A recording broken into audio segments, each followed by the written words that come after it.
Saudi अरब की राजधानी Riyadh में हूँ। आज 17 अक्टूबर है। आज यहाँ पर सर सैयद डे बड़े धूमधाम से मनाया गया है। बड़ी तादाद में यहाँ पर अली बिरादरी आई और उन्होंने शिरकत किया और बड़े ही शौक़ ज़ौक़ के साथ अपने उन पुराने दिनों को याद किया, सर सैयद के मिशन को याद किया। दो अहम मेहमान शरीक थे। स्वरा भास्कर जो एक्ट्रेस हैं, बहुत ही मशहूर मारूफ और सोशल एक्टिविस्ट बन चुकी हैं, वो मौजूद थीं, वो इसकी गेस्ट ऑफ ऑनर थीं। संदीप चौधरी जो बहुत ही मजे हुए सीनियर जर्नलिस्ट हैं, ABP न्यूज़ के कंसल्टिंग एडिटर हैं, वो इस प्रोग्राम के चीफ गेस्ट थे इस बार के।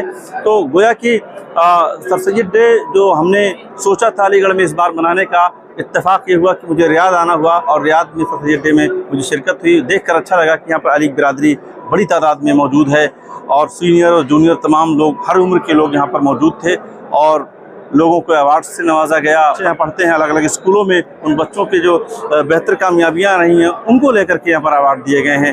तो गोया कि एक बहुत ही अच्छा माहौल यहाँ पर रहा है, आज हमें देखने को मिला है सर सैयद बिरादरी में। और जो संदेश है सर सैयद का तालीम के हवाले से, वो भी संदीप चौधरी ने देने की कोशिश की। साथ ही साथ जो स्वरा भास्कर हैं, उन्होंने, जो वो एक्ट्रेस हैं, सोशल एक्टिविस्ट हैं, सर सैयद के मिशन से उन्होंने क्या सीखा है और सर सैयद की जो बिरादरी है, अली बिरादरी है, उसे क्या कुछ करना चाहिए अपनी अमली ज़िंदगी में, और एक जज्बा लेकर के यहाँ से निकलते हैं कि हम यहाँ से निकलेंगे और कुछ ज़मीन पर जा कर के करेंगे। बहुत सारी चीज़ें आपको देखने को ज़मीन पर मिलती है तालीम के हवाले से। अली बिरादरी का उसमें बड़ा रोल है। आज मुझे यहाँ देख करके अंदाज़ा हुआ कि अली बिरादरी कितना वेल कनेक्टेड है, हज़ारों किलोमीटर दूर हिंदुस्तान से हैं और यहाँ पर आकर के अपने प्रोफेशंस में रह रहे हैं, लेकिन यहाँ पर आज के दिन तमाम लोग उसी तरह से मौजूद थे।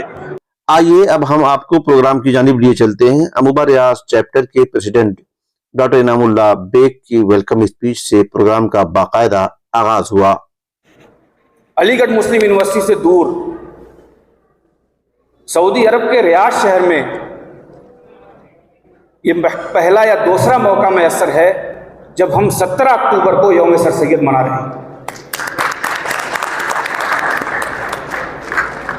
मैं मोहसिन हिंदुस्तान सर सैयद अहमद खां के यौम पैदाइश के मौके पर बहुत ही मुसर्रत और खुशी से आप तमाम लोगों को इस पुररौनक महफिल में इस्तकबाल करता हूँ। इस मौके पर फिलिस्तीन के साबिक सफीर प्रोफेसर ज़िक्रुर रहमान ने अपनी गुफ्तगू में सऊदी अरब की अली बिरादरी की कुर्बानियों का जिक्र किया। सहराए नज्द के रेगजारों में इल्म, तालीम, तरबियत, तहजीब, तमद्दुन,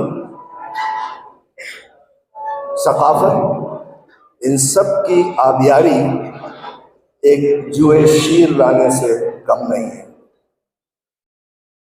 मुझे याद है कि 30-40 साल पहले जब यहाँ अमूबा का ज़ुहूर हुआ, अलीगढ़ के तलबा आने शुरू हुए, तो वो अपनी उस सकाफत को साथ लाए जिस सकाफत को उन्होंने अलीगढ़ यूनिवर्सिटी में अपनाया और अलीगढ़ यूनिवर्सिटी से हासिल किया। यहाँ आने के बाद उन्होंने अपने साथ जो सिपाही, अपने साथ जो पैदल सोल्जर्स रखे, उनमें हर इलाके के लोग थे, जिसमें जामे मिल्लिया इस्लामिया के तलबा, जिसमें जामिया हमदर्द के तलबा, जिसमें वो तलबा जो जामिया उस्मानिया में थे, जिसमें वो तलबा जो नदवतुल उलमा के थे, जिसमें वो तलबा जो देवबंद के थे, जिसमें वो तलबा जो और दूसरी यूनिवर्सिटियों में पढ़ते थे, उन सबको एकजुट किया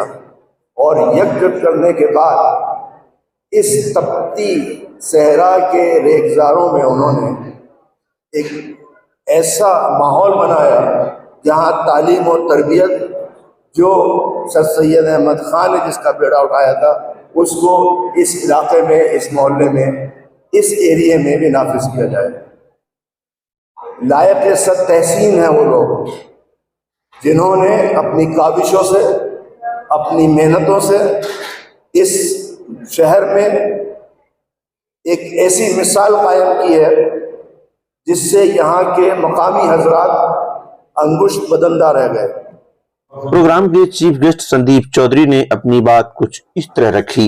ये दरअसल कतई अंदाजा नहीं था कि ये इतना बड़ा मजमा होगा, इतने लोग होंगे यहाँ पर और ये इसलिए भी कि आजकल वो हमारी भूमि में, हमारे प्यारे भारत में वो दो चार शब्द बड़े आजकल फैशन में हैं। बटोगे तो कटोगे। वो 26 अगस्त से योगी आदित्यनाथ ने एक वो राजनीतिक नैरेटिव चलाया, वो दरअसल अपनी जान बचाने के चक्कर में ज्यादा कहा गया था, पर अब उसे लपक लिया गया है और इसका बेजा इस्तेमाल भी हो रहा है कि बटोगे तो कटोगे। और ये हो रहा है 82% जो आबादी है, जिसका मैं भी हिस्सा हूं, और मुझे ये कहने में कतई कोई गुरेज नहीं है कि I am a very proud Hindu, but I am an Indian first. मैं पहले एक बहुत ही प्राउड इंडियन हूं, हिंदू घर में पैदा हुआ, मैंने तो चुना नहीं था, और मेरे संस्कार हैं और माता पिता का आशीर्वाद है, पूर्वजों का आशीर्वाद है, संस्कार ठीक ठाक मिले। आज दोपहर में कुछ चुनिंदा लोग थे, हम आपस में बात कर रहे थे। एक जनाब ने थोड़ा वो फिरकी भी लेने की कोशिश कर रहे थे। मेरी तो छूटते ही सवाल पूछते हैं कि सुधीर चौधरी और संदीप चौधरी में फर्क क्या है। तो यहां भी कि वो कौन सा चौधरी बुलाया है, ये वो पूछा गया। आज अगर सर सैयद जिंदा होते, इस 17 तारीख के पाक दिन वो यहां होते और उनसे पूछते कि भाई मिजाज कैसा है सर सैयद, तो वो कहते या खुदा ये क्या हुआ, क्या हो गया मेरे देश को या इस दुनिया को। और जो सोच में छोड़कर गया था, और ये सबके लिए है, ये हिंदू मुसलमान, आगे मैं उसको थोड़ा और तफसील में जाने वाला हूं, कि जो वो सोच छोड़कर गए थे वो दरअसल वो सोच बढ़ाई जा रही है या हम और रूढ़िवादी और संकीर्ण और narrow minded, we are going backwards rather than going forward. वो अंग्रेजी भाषा का इस्तेमाल करने की पुरजोर पैरवी करते थे, वो वेस्टर्न साइंसेस को बढ़ावा देने की बात करते थे। साइंटिफिक सोसाइटी बनाई थी, वो तो 67 में बना दी, 1867 में, फिर 75 में Anglo Mohammedan Anglo oriental college बना, फिर वो 40-45 साल बाद यूनिवर्सिटी बनी।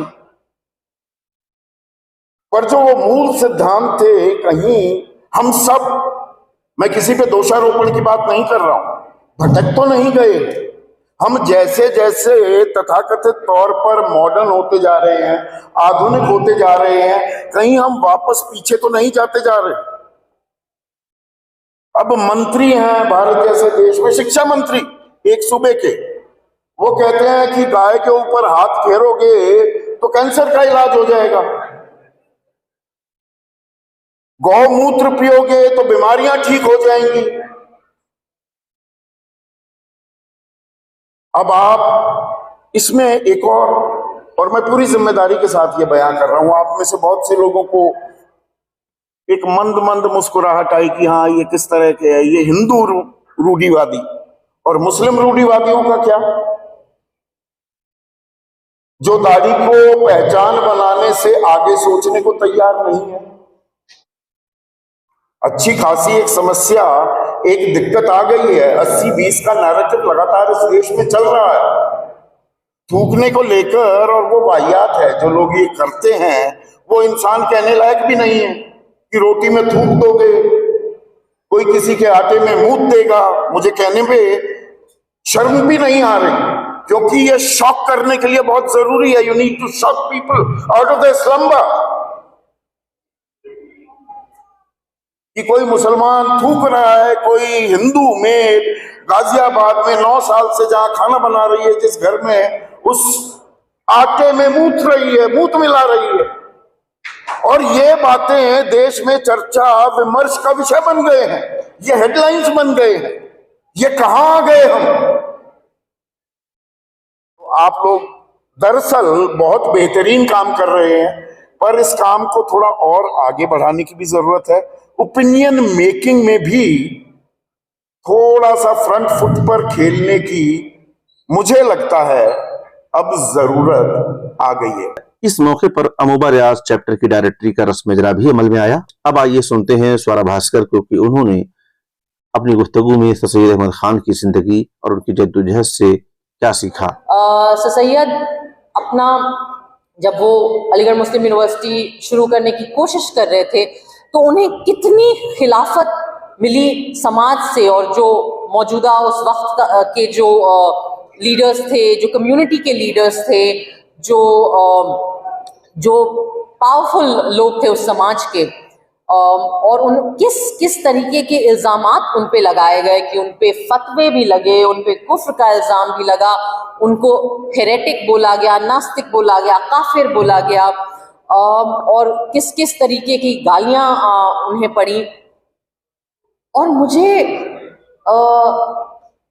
ये पढ़कर बहुत स्ट्राइक किया कि मतलब 1800 और लेट 1800s में एक ऐसे शख्स थे जो उस वक्त इतनी खिलाफत के बावजूद वो आगे बढ़ते गए, और हम आज सोशल मीडिया पे कुछ गालियां खाकर डर जाते हैं।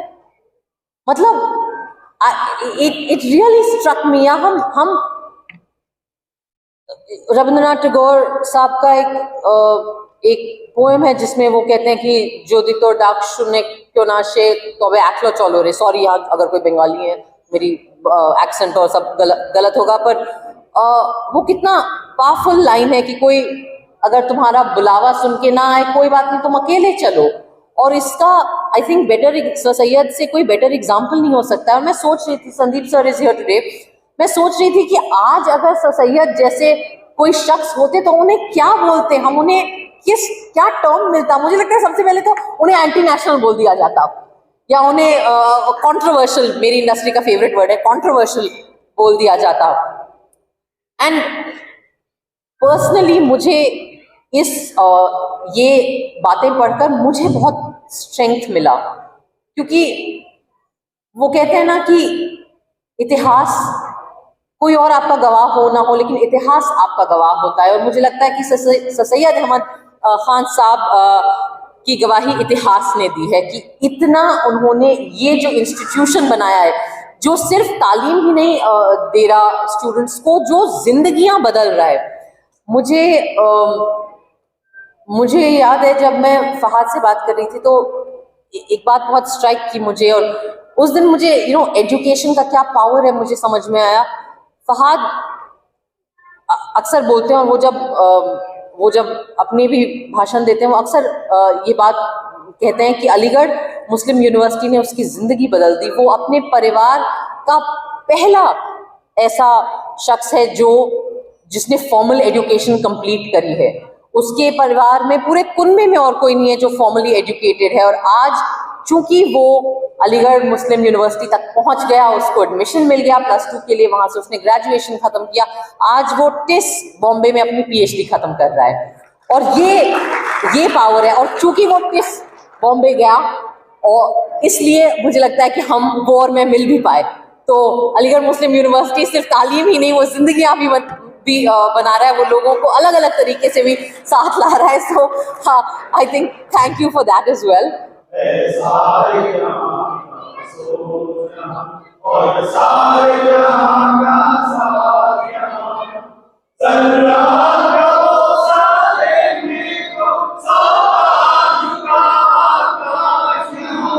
प्रोग्राम का इख्तिताम अलीगढ़ के तराने की शानदार पेशकश के साथ हुआ।